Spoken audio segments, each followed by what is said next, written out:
Welcome back to Tracy and Gracie Becoming. Yes, week 5. It's crazy that we're already on week 5 or episode 5. Yeah, this is going by really fast. Yeah. Okay, so what are we becoming today besides stylish? Yeah, whatever. Kinda. We had a little bit of an argument prior to the recording of this on whether Gracie was dressed appropriately, but she thinks that she is, and I'll let her, just because we're obviously talking to two different demographics, and it is Sunday evening at whatever 7:20 p.m. So yes, I guess I'm just gonna really focus on the fact that we're actually recording this and not what we look like. I gave the disclaimer on our first episode that I would not be dressing up for these, and so I think it's very appropriate for this episode. All right. That I'm not dressed up. Okay. So what are we becoming? We are becoming healthier.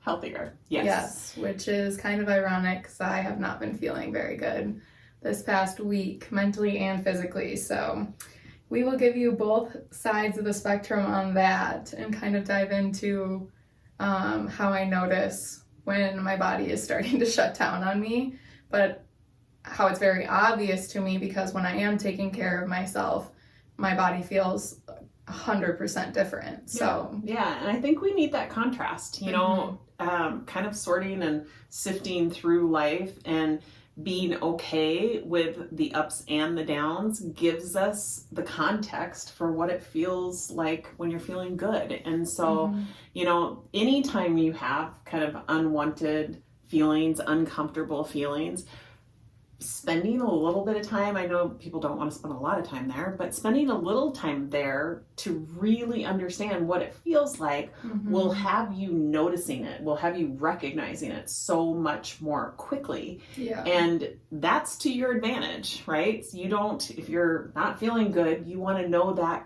quickly so that you can do something about it. You can rectify it. Well, and also so that you can be proactive about it. I mean, I think that for so long, I used to more so play the victim when I was not feeling well and just kind of throw my hands in the air and say, ugh, of course I'm sick again. But now it's like, I definitely know what it's attributed to when I'm getting sick, whether it's lack of sleep, not eating right, or like drinking too much, whatever the case may be.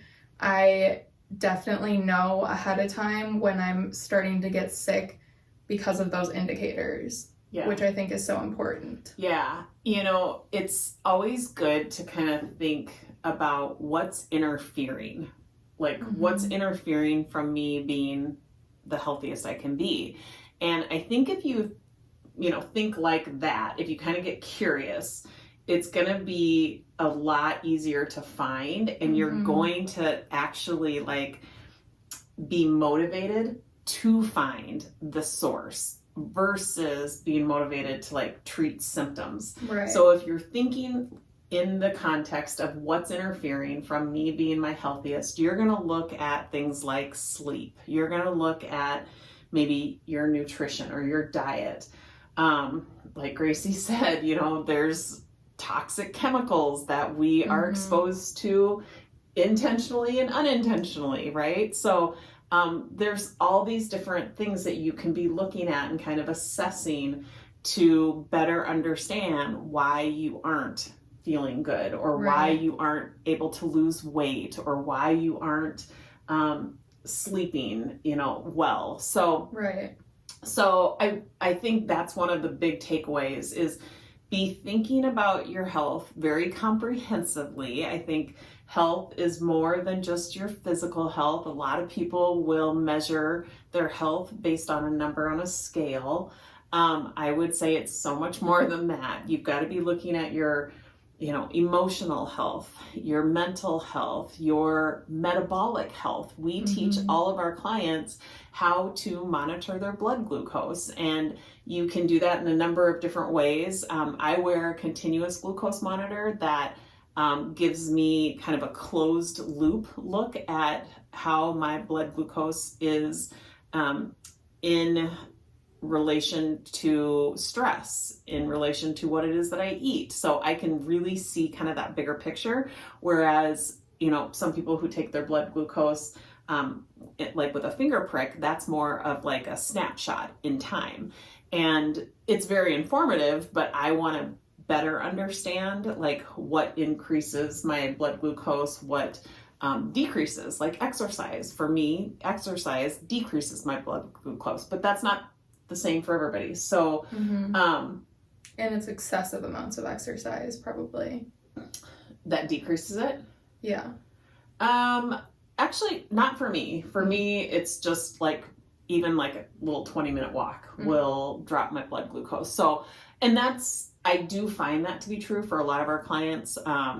If like say Thanksgiving is such a good example because we all eat this, carb loaded meal, and most people feel really tired after they eat that because your digestive system is like going to work trying to digest it, and so you get very tired. It takes a ton of energy. But if you were to go out and take a walk, the research shows, for those of us who do monitor our blood glucose, the research shows that we blunt that spike. So what you would normally see is a pretty sharp blood glucose rise, and then an eventual fall after your pancreas releases the insulin and starts to bring down that blood glucose.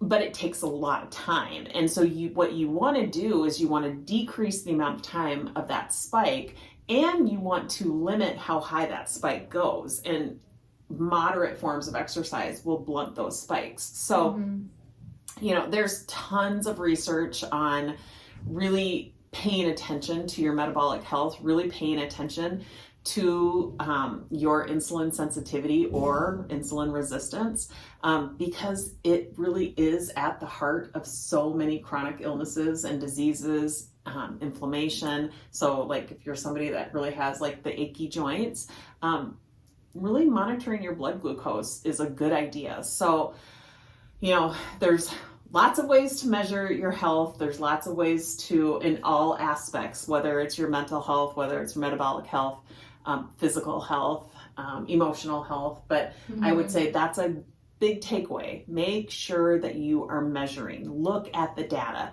Without looking at data, you tend to rely on drama. You tend to rely on just these very overly dramatic thoughts that your primitive brain offers you. So that's why I like to lean into data. So, I get teased all the time about the different wearables that I have on. I've got my Apple Watch that's monitoring my heart rate, and I've got my Oura Ring that's monitoring my body temperature and my sleep and all sorts of things. And then my CGM that monitors my blood glucose. So I love data. I think, to look at the facts and to decide the next best step based on facts versus dramatic thoughts that, I'm broken or whatever the thought of the day is, makes sense. So, what else do you look at when you're like kind of thinking about health comprehensively? Well, we kind of broke down like the core pieces of health that we try to measure. And so the balanced diet correlates with her CGM and her blood glucose. And then our sleep is another one that we track. Movement, like your exercise and stuff like that. And then your mental well-being. And so I think like with the balanced diet, obviously you can track with your blood glucose, but also tracking like what you're eating. And it probably looks different for everybody. Like she was talking about, we try to have foods that fuel us, and be conscious of that. But I definitely notice, so like me not feeling well is a big product of us getting back from the cabin where we ate a lot of food that I don't normally eat, a lot of junk food, lots of sugar, and stuff like that. And I could immediately tell, like the day we were leaving, I was not feeling well. And so, yeah, that's definitely a big indicator to me when I go off of what I'm normally eating. Yeah. And so for those of us who have more of a routine around what it is that we eat, like we teach our clients to create food protocols, and all that is a fancy word for making a decision ahead of time, like creating a plan of what it is that you're going to eat. You make that plan based on what you know works for you, what foods actually fuel you, what foods feel good in your body, or that you know you gain a lot of energy from.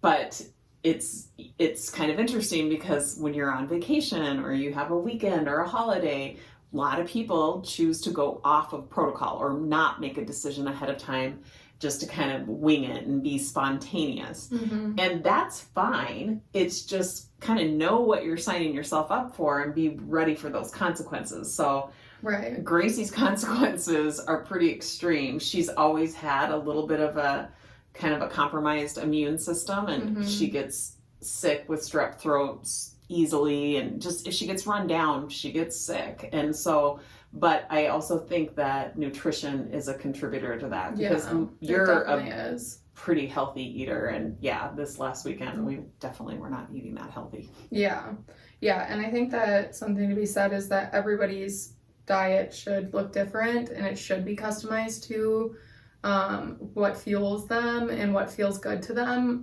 because what I eat every single day does not work for what you eat every single day. Right. Like, I really subscribe and love eating a low carb diet. I try to stay away from the breads, any sort of refined carbs. I really kind of shy away from those, but like, you'll have a bagel every morning, or are you still eating oatmeal?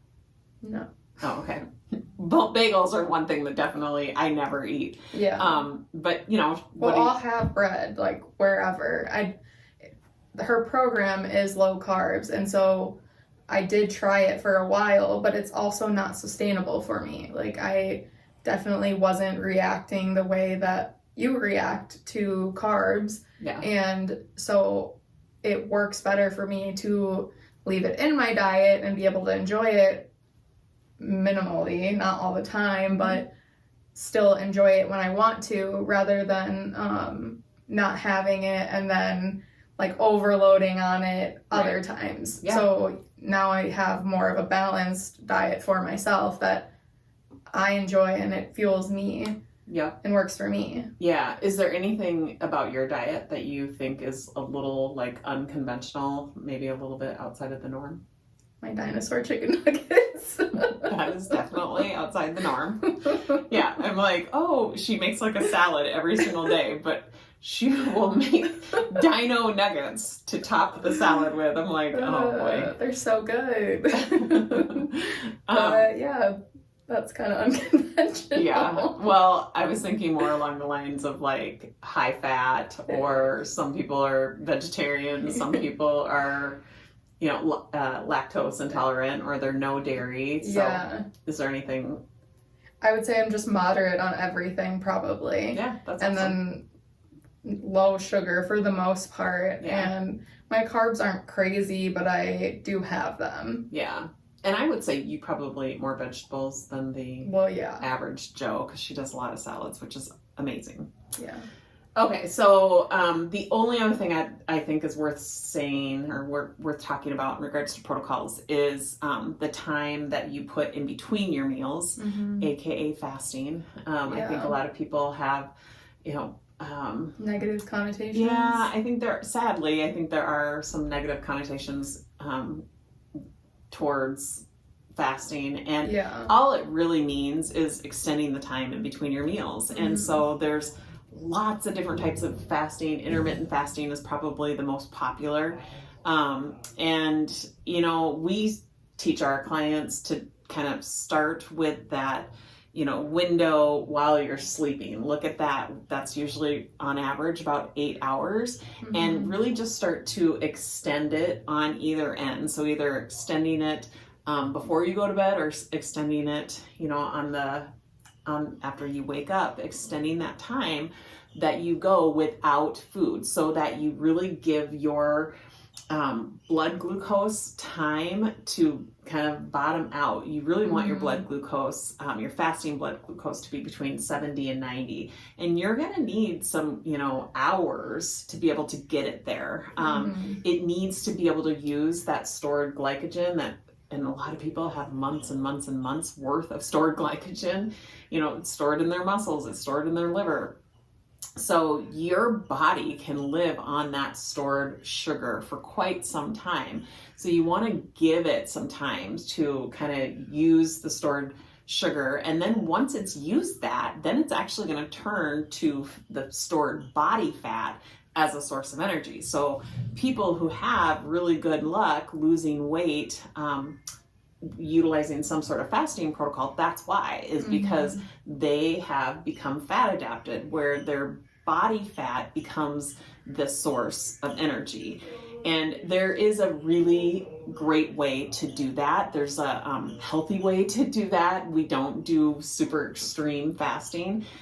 We teach it in the context of eating the foods that fuel you, and then extending the time in between your meals. And we slowly extend that. We extend it by 2 hours each week.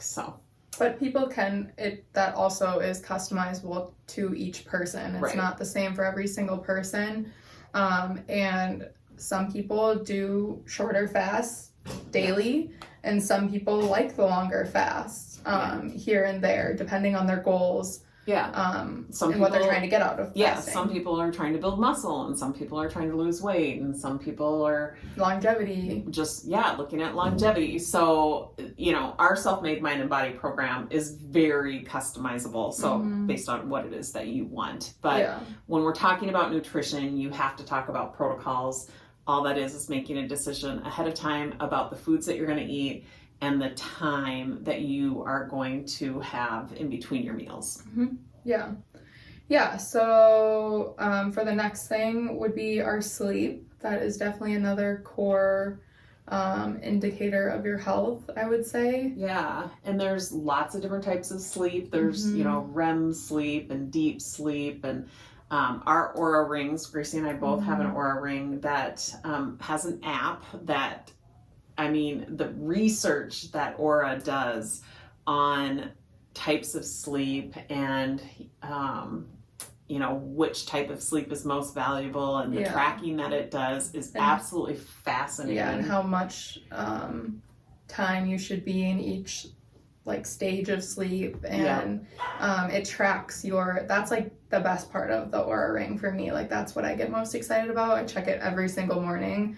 It gets kind of addicting because it gives you a score based on how well you slept, and then it tracks your total sleep. So it literally has the graph bar when you drop down into deep sleep, and then when you come up to REM and light sleep, and it tracks if you woke up in the middle of the night and how long you were awake for, and if you were moving around a lot at night. Tracks your oxygen levels. So somebody who isn't getting good sleep, it'll actually show kind of a sleep apnea that might be happening.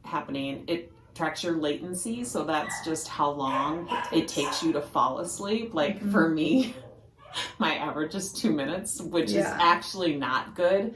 So I usually get dinged on that a little bit. But it gives you, every morning, it gives you a score for your readiness, a score for your activity on the past day, and your sleep score. I think those are the 3 scores that you get. So, but you can click into any of them and dive into each excessive, how it tracked each one of them. And readiness has more to do with your heart rate. So your resting heart rate, as well as your oh my God, I'm forgetting what it's called. Why? Because of the noise. Because our dogs are barking in the next room, and they're egging it on. Nobody's going to get them quiet for us. No. Anyways, I feel that is definitely one of my favorite things about the Oura Ring. It does a lot of other things too, tracks your activity. Your activity, it tracks, for women, it tracks your cycle, your temperature. Is there anything else that it tracks? No, I think we said oxygen rate, body temperature, pulse. So I've done testing like with my Oura Ring versus my Apple Watch when I'm doing like a long walk, and my pulse is better tracked through my Apple Watch. Oh yeah, your activity is tracked way better from your Apple Watch. Yeah. The Oura Ring, I think they're working on improving it. I've definitely seen improvements on it, activity wise, but it's kind of annoying because you have to go in like your Apple Watch, like it can sense when you are doing something. Like if you're working out, it can sense that and it'll pop up and say, do you want to record this workout? Whereas Oura, it tracks it. It tracks that you had activity, but then you have to go in and like confirm it and say what you were doing, and then it'll put it in your like data and say that you did it. So that's the kind of annoying part about Oura. I mean, I'm in it every day anyways, so I usually am like confirming it, but it doesn't do it automatically. Yeah, it improves my score, so I make sure that I get my workouts in there. Yeah, you can also it's like Apple Watch where you can like invite friends or whatever. You can do that with Oura too. It's like Oura circles. Yeah. So us and like some of her clients all have each other on it, and then like we compete for our scores. Yeah. So if you want to get in on our little Oura circle, we'll drop a link in the show notes with I think it's a $50 $40 discount using the Self-Made You link, but they're well worth it. I think it's just fascinating research, definitely cutting edge, and they just keep improving it. So I think if you're really interested in tracking your sleep, it's definitely worth the money. Okay, so we've talked about sleep, we've talked about nutrition, we talked about the CGM. And then our next one is physical health. So this also, I think, looks different for every single person, depending on where you're at and what your goals are. Physical health can look like doing walks every day. It can look like doing strength training or any type of workout at the gym, if that's something that you're into. It can look like rebounding. Yes. Do you want to talk about that? Well, I don't know a lot about it. My sister has a rebounder, and she was just telling me that she thinks I should do it. We both kind of have bad knees. What is it? A rebounder is just like a little trampoline. I'll probably have one by next week. She will. She'll have one. I can't let the grass grow underneath my feet. She'll use it for a week and then... That's not true. I do like being active, but I do kind of get bored quickly. That's what I'm saying. You'll use it for a week. I'm not saying that you won't be active anymore. You'll find something else you want to do. Yeah. Well, I love pickleball. That's my new obsession. So I'm getting ready to take my lessons in a couple of weeks. I know how to play, and we always have a family tournament going when we go up north. So that's so much fun. Did you win the family tournament? I came in 4th out of 4. But oh my god, I don't even care. It was so much fun. I loved it. Pickleball's a sport that literally anybody can play, and like it doesn't matter if you're bad at it. It's still fun. Nice. So I like all different types of physical activity. I really love going on long walks. I used to be a runner. I wasn't very fast, but I used to do 5Ks. I did 1 half marathon. But my knees are just really sensitive to running. So rebounding might be kind of a fun new thing. But physical health, there's lots of ways to measure it, of course. You are going to want to get your labs done at least annually. You are going to want to have, all of your screenings done on an annual basis. You're going to want to manage your weight. So physical activity for sure, but then looking at, that kind of data as well, I think, from a physical health perspective. What kind of labs? I think your clients always find it so interesting knowing more about the labs that they should have.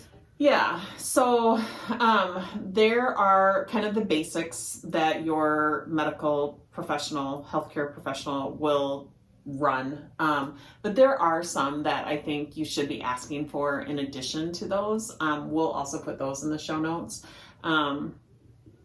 You know, a lot of people just kind of stop at the cholesterols, like the normal HDL, LDL, or triglycerides. But there are better indicators of heart disease than just that type of a cholesterol screening. ApoB is one of kind of the cutting edge screenings that are happening right now. I get my CGM, and the app that I use in accordance with my CGM is through Levels. We also have a affiliate. I'm just trying to think if you get a discount. I don't think you get a discount through it. I think you actually can be part of their program if you use our link. And but Levels is amazing. There is so much cutting edge science to metabolic health, but they offer blood screening. So they'll send a lab person to your home, take the labs, and I do that every 3 months, so I can really keep a close eye on those labs. And I have one, I'm in like the optimal range on 4 out of the 5, and then I have one, the ApoB, that is kind of borderline. So I'm doing lots of different like little tweaks to my diet and my exercise routines to see if I can get that back into the optimal range. So yeah, but I mean, again, looking at data, getting those labs done, making sure that you are staying on top of your screenings, monitoring the things at home that you can monitor, like your weight. Doing your own research, I think, is a big one. I think that not just taking things for face value, like when you go to the doctor, asking for these types of screenings and labs, because sometimes I feel like they get overlooked, and especially if you've never had the labs done. Yeah, you have to learn to advocate for yourself. Bottom line, understand what it is that you want, what your medical history is, what your family history is, what it is that you should be concerned about, and be prepared going in to have that conversation with your doctor. Your doctor usually has on average 15 minutes to spend with you, and if you don't have anything to ask them, they're going to go down a list. So be prepared, I guess, is my best advice. And if you want some specific labs, check the show notes. I would say that kind of covers that.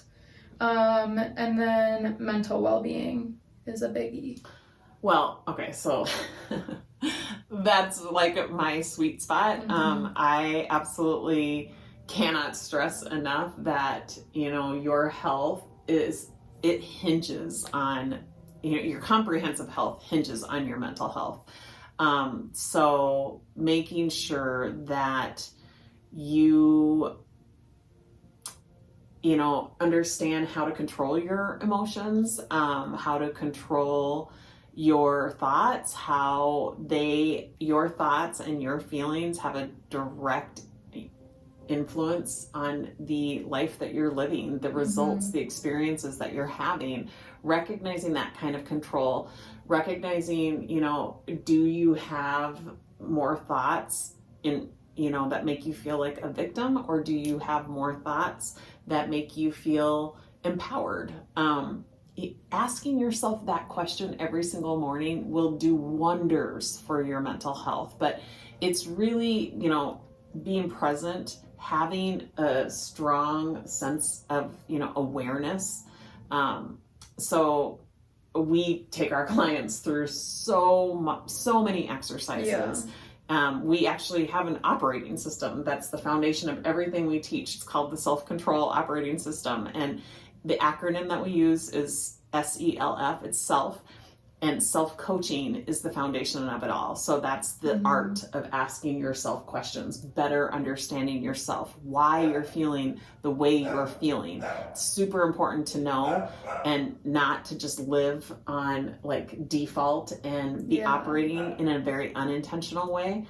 So mental health is going to be kind of the springboard into physical, emotional, and metabolic health. It's so comprehensive, but I personally believe that if you don't have good mental health, it's going to be very tricky to, really have good physical, metabolic, or emotional health. Yeah, and I think that there are two sides to that too.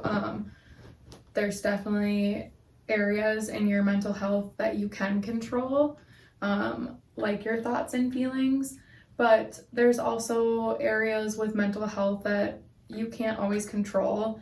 And I think that that's worth noting as well. The place or the part that you do have control over is getting help for it, or seeking help, doing your research, taking action on it, I think. Because there is, obviously with mental health, there are things that we just can't control as human beings. There are chemical imbalances sometimes for people, and so that is also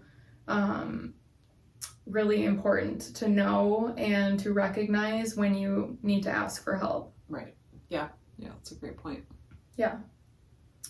I don't know if was there anything else that you wanted to touch on with that? We'll throw in regards to kind of the data and ways to be able to track or measure your mental health. We have a Saboteur assessment that really kind of shines a light on the narratives that you are most, used to listening to. Your primitive brain is actively sabotaging you if without any sort of awareness. That's its job. That's what it's doing. It's trying to keep you safe, but ultimately, if you're not in any danger, it tends to sabotage you. And so having a heightened sense of awareness around what those saboteur narratives sound like can really help you kind of gain a sense of control. So we'll throw that Saboteur assessment in the show notes as well. Yeah. Yeah, I think I'm gonna have to do my own self-coaching after this because of the dogs. Oh my gosh. Okay. Well, I think that kind of... Okay, the only other thing I want to talk about was hydration. So I think we all are so used to hearing, make sure you stay well hydrated. And although I believe that to be a very important contributor to good health, I would also say make sure you are getting your electrolytes in. And one of the products that we absolutely love, it has really helped our clients with their protocols, especially the ones that have really extended the time in between their meals, to beyond like 24 hours. So they're doing some longer fasts. There's a product called LMNT, and it's LMNT, like all capital letters, and it has sodium, potassium, and magnesium in it. It tastes really good. It's actually salt. It's salty, and they actually flavor the salts, and I notice such a difference. I feel like my cognitive level is so much sharper when I'm well hydrated and my electrolytes are like up to par. And it's very obvious to me, like if I've been like out, even just working in the yard, like if I'm sweating or I've been in the sauna, you've got to replenish those electrolytes. So don't go overboard in drinking tons of water without adding electrolytes, because drinking a lot of water, you will end up kind of, or if you're in a low carb diet, you'll be kind of, you'll find yourself becoming more dehydrated. And so it's super important that if you are a big water drinker or you are on a low carb diet, that you pay attention and supplement with some electrolytes. So LMNT is what we would recommend. Yeah, it's a good substitute for people my age that do the like liquid IVs or... Yeah, those are loaded with sugar. Do not do those. Yeah. Do not do those. Yeah, I mean, if you like them, go ahead, but don't. But don't drink them regularly is what she's saying. Yeah. We'll put, so we also are an affiliate with LMNT, and they give a great discount to like new customers. So I think they send you a free box of trials if you use our affiliate code. So we'll make sure we get that in there too. Yeah. But they are terrific, Yeah, and they are really catching on. I mean, we've been using them for probably 2 years at least, because LMNT has sponsored our retreats in the past, and so they've sent all of our participants gift packages, and we've had them at least over 2 years now. So, but I'm starting to notice a lot of athletes and kind of bigger brands starting to talk about them. So, definitely try them out. Yeah. All right. Well, so maybe next week we will become more stylish, but I kind of doubt it. Whatever. It's just so funny. Thank you so much for listening to us. Yes. We are always, it just tickled when people say that they listen to our podcast, which is kind of fun. We appreciate it. Yeah, and we are just actively in this state of becoming. So I don't think we'll ever like cross that finish line. We're just going to really enjoy this kind of place that we're at, and actively enjoy becoming together, which is just so fun. So well, everybody enjoy the rest of their week. We'll talk to you soon.